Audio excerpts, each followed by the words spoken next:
Welcome to the Slop Farm. Enjoy the video. You begin by validating prerequisites, an enterprise admin for AD and a server admin account on the machine. Once done, make sure the server has Windows updates and required NET components installed. This prevents installer failures. You download the Azure AD Connect MSI and start the installer immediately. Choose Express if you want default sync and password hash sync, or pick custom when you need OU filtering, ADFS integration, or specific attribute mapping. Start now. The installer walks you through the next credential prompts.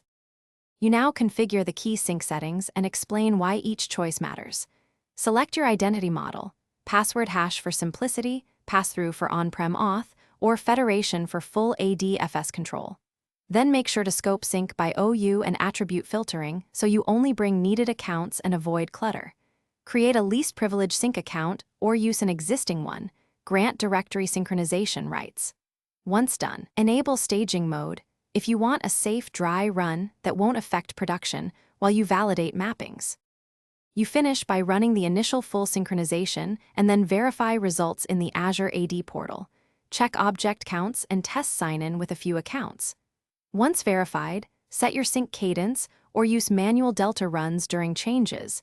Make sure Azure AD Connect Health is enabled for proactive alerts. Finally, apply service hardening and document rollback steps.